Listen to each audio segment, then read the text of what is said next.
It's a perfect Bollywood movie for Siraj. সিরাজের আমার মনে হয় যে এটা না সিরাজের থ্রু আমরা একটা জীবনের পুরো একটা 360 ডিগ্রি হয়তো অ্যাঙ্গেল বা একটা ভিউ আমরা যেই লেন্থ ও মেনটেন করে গেছে, যেই চ্যানেলে বল করে গেছে। সিরাজের স্ক্র্যাম্বল সিম নিয়ে আমরা এত কথা বলি, সিরাজের আউট সুইঙ্গার নিয়ে এত কথা বলি, কিন্তু সিরাজের যে এরকম এই কমিটমেন্টটা, মানে ইট ইজ নট ইজি। আমরা এখানে বসে ঠান্ডা ঘরে কথা বলছি, কিন্তু মানে ওভারের পর ওভার, ওভারের পর ওভার বল একদম। করে যাওয়া। যদি কেউ এসে বলে, সে যতই বড় ইন্ডিয়ার সমর্থক হোক না কেন, যে এই ম্যাচটা ভারত জিতবে, সবাই হাসতো তার উপর।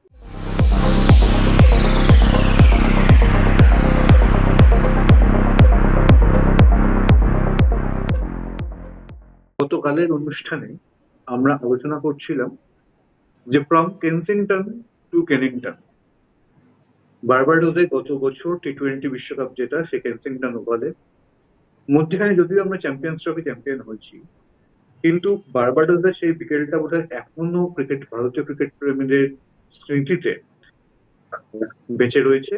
সেখানেও সেই কেনসিংটন ওভালেও অবিশ্বাস্য ভাবে, মানে প্রায় হেরে যাওয়া একটা ম্যাচ আমরা শেষ পর্যন্ত 6 রানে জিতেছিলাম। যদিও টেস্ট এবং টি-20-র মধ্যে কোনো তুলনা চলে না, তুলনা হচ্ছে না এখানে করা। কিন্তু আবার সেই কেনিংটন ওভালে সম্ভবত এই বছরের সেরা জয়টা এখনো অব্দি ভারত পেল, আবার সেই 6 রানের ব্যবধানে। সমাপতন কিনা জানি না, তবে আজকে আবার আমাদের সঙ্গে রয়েছেন দেবায়ন মুখার্জি, প্রাক্তন আইএনএস এবং টাইমস অফ ইন্ডিয়ার ক্রিকেট জার্নালিস্ট। তো দেবায়ন, তোমাকে উইলে উইলে আবার স্বাগত। কেমন দেখলে ওভাল ধন্যবাদ। টেস্ট? আহ, কিছু কিছু বলার অপেক্ষা রাখে না। আমরা এত ভালো, মানে কি বলবো, মানে সামটাইমস বলে না যে you are left with no words. এত ভালো একটা টেস্ট আমরা দেখলাম, একটা অবশ্যই। ফিটিং ফিনালে যেটাকে বলা হয়, হুম। একটা ডিসাইডার টেস্ট। সেটা আমরা লাস্ট 56 মিনিটস, যেটা ফিফথ ডেতে বোধহয় খেলা হলো, ওরকম কিছু একটা 1 ঘন্টার একটু কম যে সময়টা খেলা হলো। আমরা বোধহয় লাস্ট বলে যেটা সিরাজ ইয়র্কার করে গাস অ্যাটকিনসনকে বোল্ড করে দিল, হুম। সেই বলটা করার আগের মুহূর্ত অব্দিও আমরা জানতাম না ম্যাচটা কোন দিকে যাচ্ছে। হ্যাঁ, এক্স্যাক্টলি। হ্যাঁ, ডেফিনিটলি উল্টো দিকে ক্রিস ওকস ছিল। ক্রিস ওকসের ব্যাট করার মতো অবস্থায় ছিল না। আ আমরা ক্রিস ওকসকে তো কুর্নিশ জানাবোই। আমরা সিরাজ, আমরা এইসব কথাতে ঢুকবো। কিন্তু তা সত্ত্বেও গাস অ্যাটকিনসন যেরকমভাবে মেরে খেলছিলেন, ওই লাস্ট বলটা করা অব্দিও, আমরা বোল্ড হওয়ার আগে অব্দিও আমরা জানতাম না ম্যাচটা কোথায় ঘুরছে।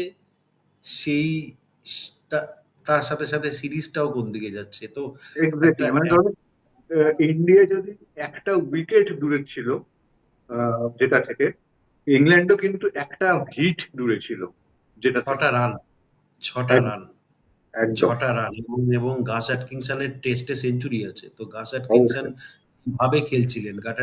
গাস অ্যাটকিনসন বুঝে গেছিলেন যে অপোজিটে ক্রিস ওকস জাস্ট ওর উইকেটটা ধরে রাখার জন্য এসেছেন। ক্রিস ওকস কোনমতেই ব্যাট করার মতো অবস্থায় ছিলেন না। তো তার কিছুক্ষণ আগেও আকাশদ্বীপের একটা মিস, সেটাতে ৬ মেরেছেন অ্যাটকিনসন। তো একটা হিট অ্যাওয়ে ছিল ইংল্যান্ড। হুম। আর সেটা যেকোনো বলে মারতে পারত। কিন্তু আমাদের সবার মুখে হাসি এনেছেন মোহাম্মদ সিরাজ। আমাদের সবার মুখে পুরো ভারতীয় দল হাসি এনেছেন। এবং একটা ফিটিং রেজাল্ট হয়েছে। এই সিরিজ যদি 2-2 না হতো, এই সিরিজ যদি 3-1 হতো, তাহলে কিন্তু সেটা ইন্ডিয়ার প্রতি অন্যায় হতো। তাহলে কিন্তু এই তাহলে কিন্তু সেটা, আর মানে আমরা তো সবাই, মানে দিনের শেষে তো টেস্ট ক্রিকেটেরও জয় হলো।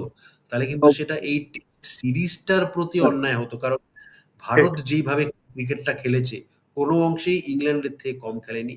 অ্যাট দ্য সেম টাইম ঠিক। ইংল্যান্ডও কিছু মুহূর্ত যা ক্যাপচার করেছে, ইংল্যান্ড প্রায় ৬ টা ক্যাচ মিস করেছিল তার আগের দিন।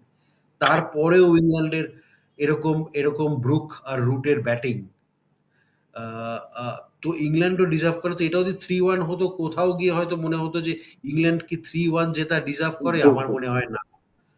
এই ঠিক 2-2। এক্স্যাক্টলি এই পয়েন্টটাতেই গতকাল যখন আমি শায়কের সঙ্গে কথা বলছিলাম, শো শেষে শায়কের সঙ্গে কথা বললাম যে আজকে ক্যাচ লাইনটা কি দেবো। ভারত জিতলো নাকি ইংল্যান্ড হারলো? কারণ আমি এই একই প্রশ্নটা আমি তোমার কাছেও রাখতে চাই, কি কারণে আমি তোমাকে বলছি। সেটা হচ্ছে ফার্স্ট ফার্স্ট ইনিংসে ইন্ডিয়া ভালো ব্যাট করছিল, যথেষ্ট ভালো ব্যাট করছিল শুভমান গিলের সঙ্গে। যখন জুটিটা চলছে, শুভমান গিল যখন ব্যাট করছে, মনে হচ্ছিল ভারত একটা বড় রানের দিকে হতে এগোচ্ছে। উল্টো দিকে সম্ভবত টাই সুদর্শন ছিলেন, একটা অপ্রয়োজনীয় রান নিতে গিয়ে আউট হলেন এবং ম্যাচটা অনেকটা ওপেন করে দিলেন। সেখান থেকে ভারত 224 অল আউট হয়ে গেল। তারপর ইংল্যান্ড প্রথম ইনিংসে ব্যাট করতে নেমে 92 ফর নো লস। ওই জায়গা থেকে যে কোনো টিম কিন্তু, যদি অন্য টিম 200, যেখানে 224 করেছে, ওই জায়গা থেকে যে কোনো টিম ন্যূনতম 100 রানের লিড নেবে প্রথম ইনিংসে। সেইখানে ইংল্যান্ড ব্যাটিং ভেঙে পড়লো, 23 রানে মাত্র লিড এলো। 374 চেস করতে নেমে সেকেন্ড ইনিংসে 303 ফর 3। নাইনটিজের ভারত ছাড়া কোনো টিম এই ম্যাচ বোধহয় হারবে না, সেই ম্যাচটাই হারলো ইংল্যান্ড। কি বলবে, মানে এত ঘন ঘন পট পরিবর্তন এবং প্রায় জয়ের মুখ থেকে বারবার মানে একদিকে ম্যাচ হেরে যাওয়া এবং তারপর রেজাল্ট আসা। কিভাবে দেখছো এই ম্যাচটাকে? এটাই তো এইখানেই আমি আবার বলছি একই কথা। এইখানেই তো টেস্ট ক্রিকেটের জয়। অনেকটা জীবনের মতন এটা। হুম। যে হুম। একটা দল যখন ব্রুক আর রুট ব্যাটিং করছে, তখন কোনোভাবেই যদি কেউ এসে বলে, সে যতই বড় ইন্ডিয়ার সমর্থক হোক না কেন, যে এই ম্যাচটা ভারত জিতবে, সবাই হুম। হাসতো তার উপর তখন। ঠিক। ঠিক। হ্যারি ব্রুক হ্যারি ব্রুক ওরকম একটা অ্যাগ্রেসিভ মানে প্রপার ব্যাসবল মেন্টালিটিতে ব্যাটিং করছে। হুম। মোহাম্মদ সিরাজ হ্যারি ব্রুকের ক্যাচটা ধরে তার বাউন্ডারিতে পা লেগে যাওয়া। তারপরে হ্যারি ব্রুক যেভাবে ব্যাটিং করছিলেন, জো রুট তো একেবারে ইংল্যান্ডের mister dependable, one of all time great batters Joe Root. Hmm. Hmm. আ জো রুট যেভাবে একটা দিক ধরে রেখেছিলেন, হ্যারি ব্রুক যেভাবে ব্যাট করছে, তারপরে ইংল্যান্ডের ওই ব্যাটিং আছে। তখন তো একবারের জন্য, তখন যদি কেউ বলতো যে ক্রিস ওকস আবার ব্যাট করতে নামবে, সেটাও যেমন হাস্যকর হতো। তখন যদি কেউ বলতো যে এই ম্যাচটা ইংল্যান্ড হারবে, ইন্ডিয়া জিতবে, সেটাও হাস্যকর হতো। ঠিক। সেখান থেকে সেখান থেকে লাস্ট 1 আওয়ার ডে 4 এ যেরমভাবে টার্ন হলো, হুম। উইকেট গুলো পেলো, তাতে আ তারপরে ডে 5 এ ওইটুকু সময়, এবার যেই মুহূর্তে ডে 4 এ খেলাটা বন্ধ হয়ে গেল, আর হুম। জেমি স্মিথ আর ওভারটন ছিল ক্রিজে। তখন কিন্তু পুরোপুরি ওইটুকু সময়ের মধ্যে ম্যাচের কমপ্লেক্সন পাল্টে গেছে। তখন কিন্তু একটা রিনিউড হোপ ভারতের। ভারত জিততে পারে ম্যাচটা, ভারত সিরিজ ড্র করতে পারে। সেই আশাটা অলরেডি চলে এসেছিল তখন। কিন্তু সেই তার আশাটা চলে এসেছিল, কিন্তু উল্টো দিক থেকে এটা বারবার, মানে অন্তত আমি আমার ব্যক্তিগত ফিলিং বলছি, আমার বারবার এটা যেন মনে হচ্ছিল যে ওই দিন যদি খেলাটা হয়ে যেত, হয়তো ভারতের চান্স বেশি ছিল। কারণ পরের হ্যাঁ, দিন নিশ্চয়ই। একটা একটা দিন যখন চলে আসবে, তখন ইংল্যান্ড আবার দিনের শুরুতে একটা হেভি রোলার ইউজ করার সুযোগ পাবে। এবং হ্যাঁ, আমরা বারবার দেখেছি যে দিনের শুরুতে যখনই হেভি রোলারটা, সেটা থার্ড ডে তে হোক, ফোর্থ ডে তে হোক, যখনই batting team heavy roller use করার পরে প্রথম 40-45 মিনিট এটা সাহায্য পেয়েছে। পিচটা কম্প্যাক্ট হয়ে গেছে এবং সেখানে একটা ব্যাটিং করার সাহায্য পেয়েছে, এবং যেহেতু মাত্র 35 রান বাকি, সেখানে কিন্তু মনে হয়েছিল যে চতুর্থ দিনে খেলাটা বন্ধ হয়ে যাওয়ায় হয়তো ইংল্যান্ড খানিকটা অ্যাডভান্টেজ পেয়ে গেল। কিন্তু এইখানেই আমি বলছি, এইখানে শুভমান গিল যেটা প্রেস কনফারেন্সে বলেছিল না? যে হুম। শুভমান গিল আর সিরাজ পাশাপাশি বসে প্রেস কনফারেন্স করছে। সিরাজ বলেছিল যে, "ওই ক্যাচটা আমার তো মনে হয়েছিল পুরো ম্যাচটাই আমি দিয়ে দিলাম। ওই ক্যাচটা যদি তখন হ্যারি ব্রুক ১৯ রানে ব্যাট করছিল।" তখন হয়তো কিঞ্চিৎ ঠাট্টা করেই আ শুভমান গিল বললেন যে, তখন যদি সিরাজ ক্যাচটা ধরে নিত, হয়তো এতটা রোমাঞ্চকর ফিনিশ আমরা পেতাম না।" ঠিক। এবং আপনি যে কথাটা বললেন, তাতে আমি সেই কথাটাই আবার বলব যে, হয়তো ডে 4 এ খেলা হুম। যদি তখন না থামানো হতো, অনেকে অনেক আর্গুমেন্ট করেছে যে লাইট ছিল, আরেকটু খেলা হতে পারত, আরেকটু সময় ছিল, কেন আরেকটু ওয়েট করা হলো না? হয়তো ডে 4 এ যদি খেলতো, ইন্ডিয়া হয়তো আরো বেশি অ্যাডভান্টেজ পেত। আরো হয়তো ডে 4 এ ইন্ডিয়া ম্যাচটা জিতে যেতে পারত। হুম। যেইভাবে প্রসিদ্ধ কৃষ্ণা এবং সিরাজ বল করছিলেন দুটো এন্ড থেকে। কিন্তু ওই যে আবার সেটা হলো না। আমরা প্রত্যেক কটা বল একটা ইভেন্ট হয়ে গেছিল ডে 5 এ। Every ball was an event. ওই যে ওই যে ওই এক্স্যাক্টলি। যে প্রায় ১ ঘন্টার কয়েক মিনিট কম খেলা পেয়েছি আমরা, 53-56 মিনিটস যাই হয়ে যাক না কেন। প্রত্যেক কটা বল ইস অ্যান ইভেন্ট। প্রত্যেক কটা বলে আমরা বুঝতে পারছি না যে এরপরে কি হতে চলেছে, কোন টিম জিততে চলেছে। মানে এবং এবং প্রত্যেকটা বল যেন একটা টান টান নাটক ছিল। প্রতিটা বল। পুরোপুরি ইট ওয়াজ আমি তো আমার তো মানে রীতিমতো মনে হচ্ছিল যে ইট ইস অ্যাবসোলিউট সিনেমা এবং এর সামনে কোনো টি-টোয়েন্টি এর সামনে ১০০ টা টি-টোয়েন্টি ক্রিকেট, ১০০ টা টি-টোয়েন্টি ম্যাচের ক্লোজ ফিনিশ এর ধারে কাছে আসতে পারে না। আমরা যেই খেলাটা, আমরা যেই উত্তেজনাটা কালকে উপহার পেয়েছি মানে একটা নিউট্রাল আমি বলছি কালকে যদি একজন অস্ট্রেলিয়ান অস্ট্রেলিয়াতে বসে এই খেলাটা দেখে, সে কঠোর অস্ট্রেলিয়া টিমের সাপোর্টার।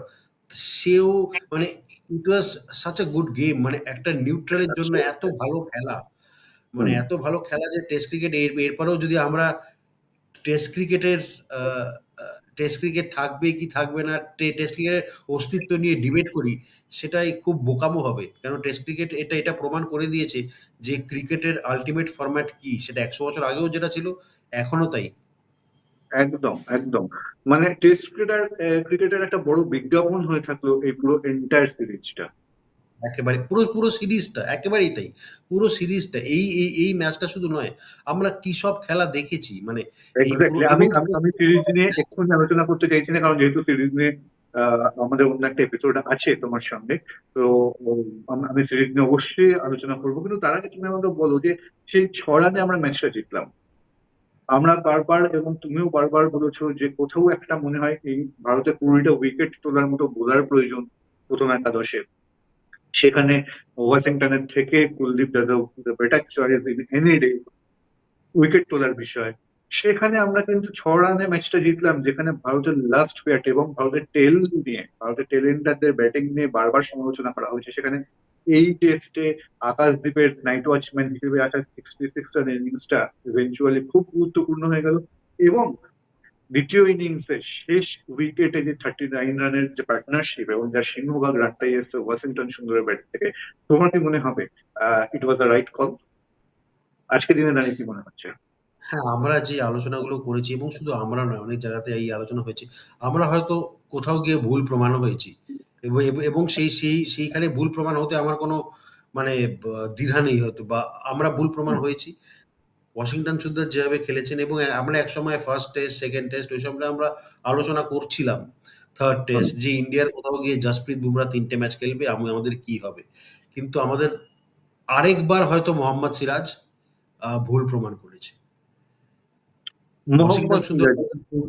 করেইছে। ওয়াশিংটন সুন্দর যেভাবে এই ম্যাচেও ওয়াশিংটন সুন্দর যেভাবে ব্যাটিং করেছে, ভুল প্রমাণ করেইছে। আকাশদীপ ওরকম একটা এসে নাইট ওয়াচম্যানের এসে ওরকম একটা ইনিংস খেলে দিয়েছে। কিন্তু আকাশদীপও কোথাও গিয়ে আমাদের এই সিরিজে ভুল প্রমাণ করেছে। যাই হোক আমরা যেহেতু এই ম্যাচটা নিয়ে কথা বলছি, এই ম্যাচটা নিয়ে কথা যখন আমরা বলছি এবং সিরাজকে নিয়ে কথা বলছি না সেটা তো হতে পারে না।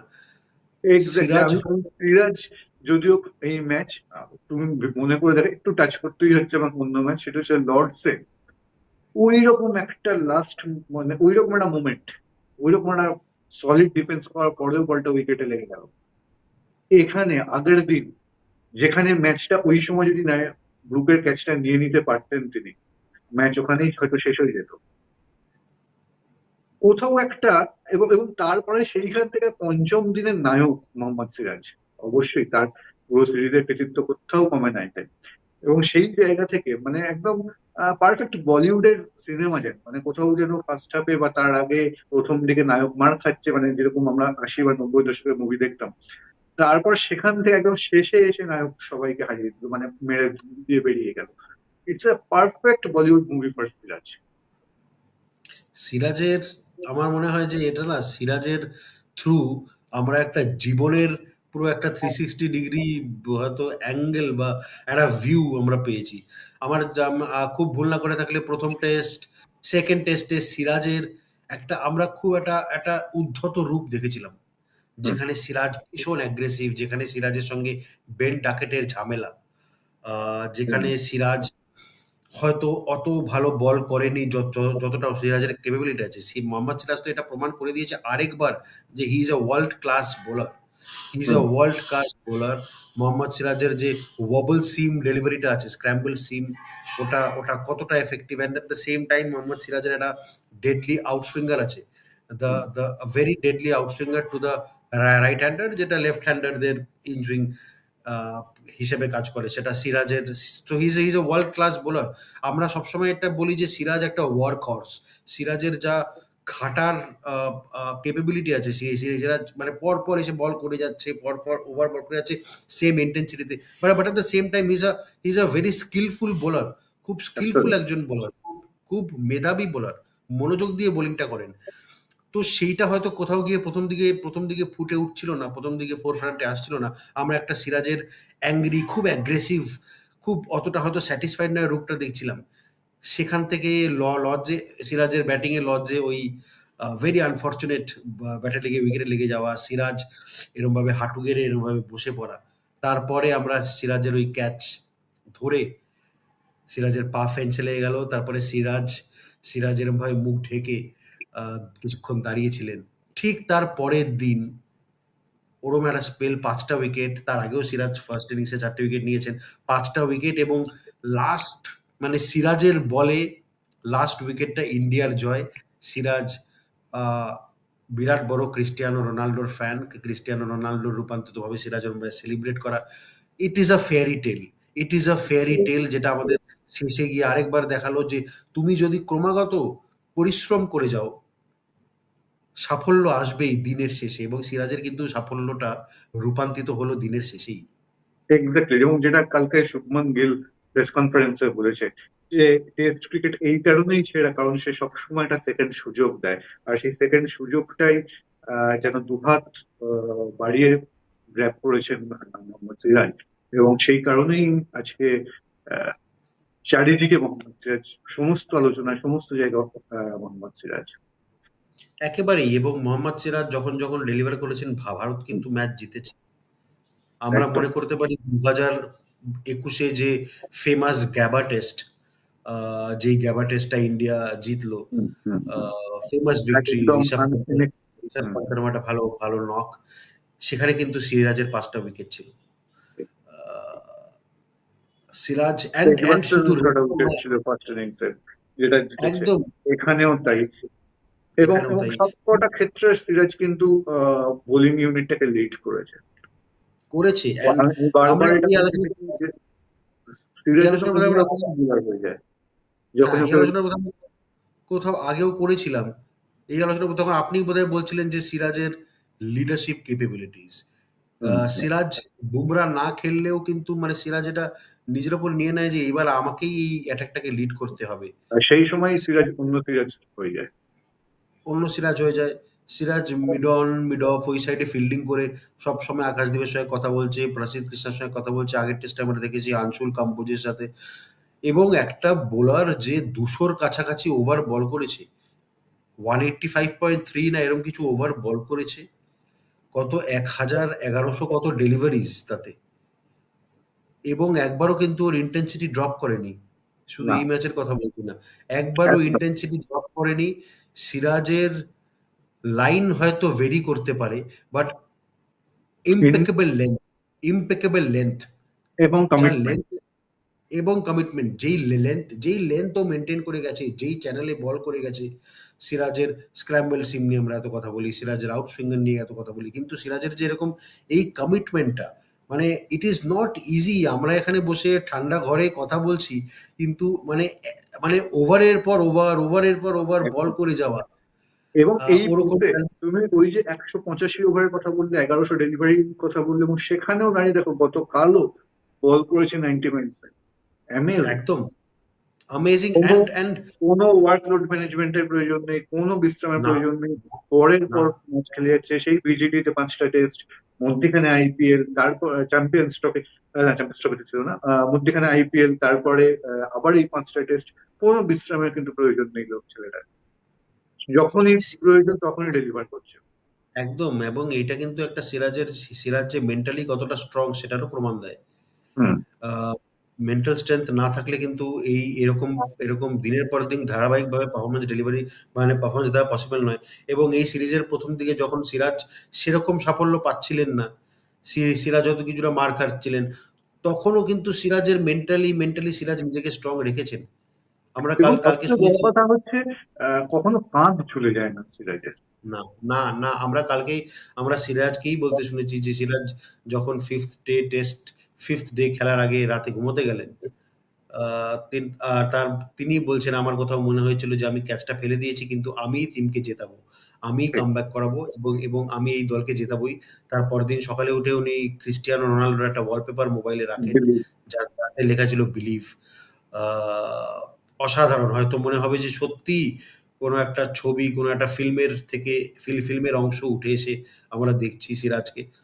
আ এবং ও, এবং আরেকটা জিনিস আমার খুব ভালো লেগেছে, সেটা হচ্ছে ১ম দিকে সিরাজ খুব রাগী সিরাজকে আমরা পেয়েছিলাম। সিরাজ খুব রেগে আছেন। ক্রোধ সিরাজের মধ্যে। আমরা যদি লাস্ট ২ টো দিন দেখে থাকি, সিরাজের মুখে শুধু হাসি। সিরাজ উইকেট পাচ্ছেন না, ব্যাটসম্যান বিট খাচ্ছে, সিরাজ হাসছে।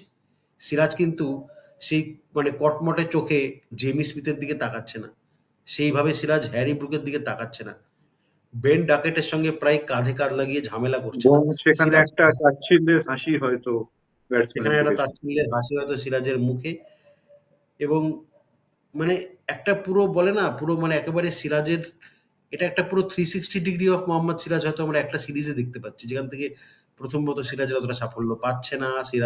সিরাজের মুখে রাগ, সিরাজ খুশি নন। সেখান থেকে সিরাজ এই সেম সিরাজই উইকেটও পাচ্ছেন না কিন্তু সিরাজের মুখে হাসি। And at the end of the day he was the he came out as a champion. মানে came out of champion of champions এবং আমার কোথাও গিয়ে মনে হয় যদিও ব্রেন্টন ম্যাকালাম ইংল্যান্ড টিমের coach man of the series Shubman গিলকে চুজ করেছেন। আমার কাছে man of the series Mohammed Siraj. বেশ। তবে আশা করবো সিরাজ এই ফর্মে এইভাবেই ভারতীয় ক্রিকেটকে আরো দীর্ঘদিন সেবা করে যান। এটাই আমাদের চাওয়া, এর বেশি কিচ্ছু নয়। অনেক ধন্যবাদ একেবারে, দেবেন। একেবারে। আবার খুব তাড়াতাড়ি তোমার সঙ্গে অন্য প্রোগ্রামে দেখা হবে।